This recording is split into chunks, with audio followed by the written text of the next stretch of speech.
Hey guys, welcome to Shuffling Next. In this video, I want to find the equations of motion of half Atwood machine or of a modified Atwood machine, and that's the modification I consider here through from which I connect a thread, and there I have a pulley, and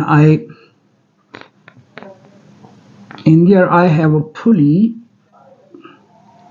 And I wrap the thread several times over the body of the pulley, and I consider that the radius of the pulley is r, and it contains, and its moment of inertia is I. So I want to I want to find the solution for this problem. Obviously, when I release the pulley, it will roll down and will moving in the backward direction.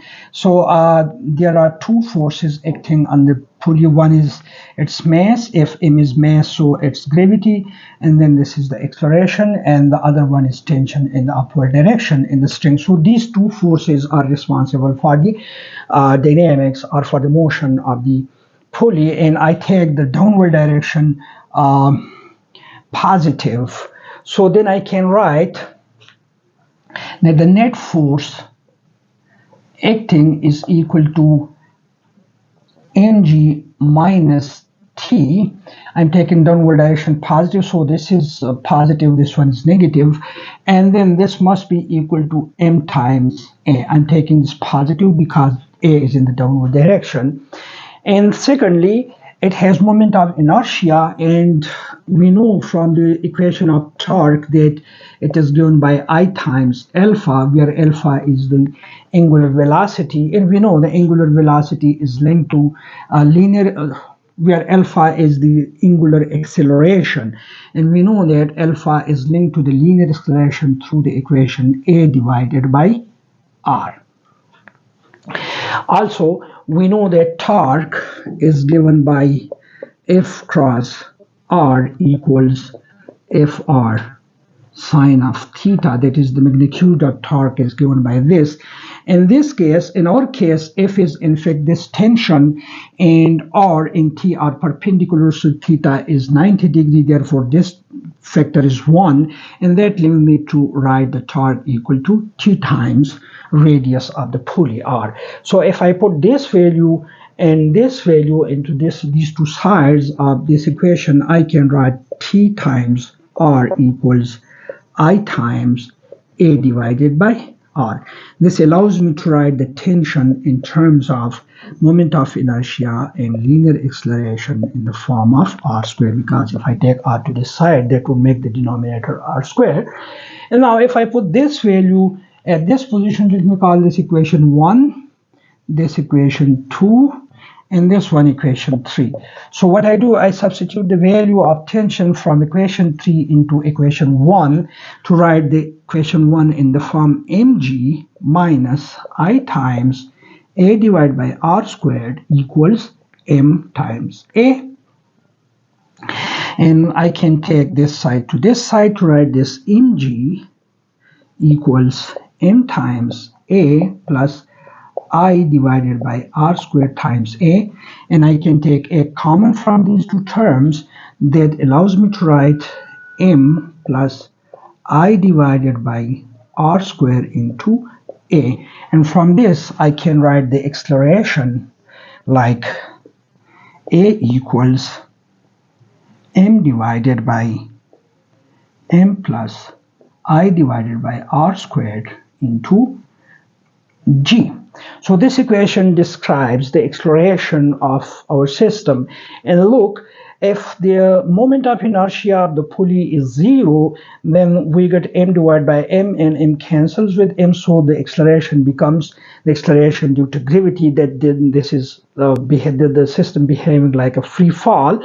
So it is in fact the moment of inertia that affect the acceleration of pulley, and increasing the moment of inertia reduces acceleration. So we can control the acceleration of our system by increasing the moment of inertia.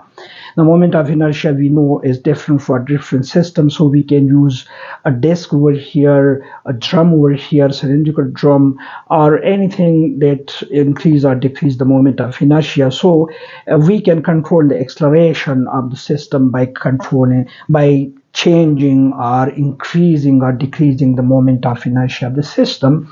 And now if I put this value in equation 3, I can write the tension in the form I times divided by r square into m divided by m plus I divided by r square into g.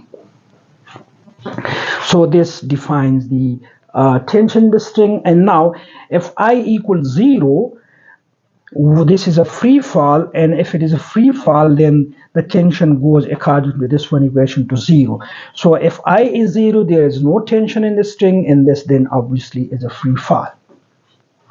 Okay, we can find the velocity of the system by using the equation for acceleration, because if I look into this equation, everything in this equation is constant, so I can again replace it with c. Then I can write this side of the equation in the form dv over dt equals c, or from this I can write dv equals c times dt. And if I know about the initial conditions, that is at time t equals 0, let the velocity be v naught, then I can integrate this equation and can write v naught to v at time t dv equals c dt, integrated from 0 to t. This gives me v from v naught to vt, and this gives me c times t from 0 to t. Or I can get vt minus v naught equals ct, or from this I can write vt equals v naught plus ct. And this is exactly the equation for velocity under constant force, because c is constant, so the force acting on the system is constant, that is F net is a constant quantity, and that is well obvious because t is written in terms of all constants, so tension is constant, weight is constant, therefore the net force acting on the body is constant, and if force is constant, then we have a linear equation for the velocity where v naught is the intercept at the v-axis, and this is in fact in the vt plane. And from this we can straight away get the position by writing this in the form dx over dt equals v naught plus ct, and separating the variable and using the initial condition, I can write this over here. I can write dx equals v naught times dt plus ct dt. That is, if I take dt to this side, I can write the first term and write like v naught dt, in the second term as ct dt, and now I'm integrating this with initial condition x naught to xt. Dx equals, this is constant, so I take that out, dt from 0 to t, I put a prime over here, plus c integral t prime dt prime from 0 to t.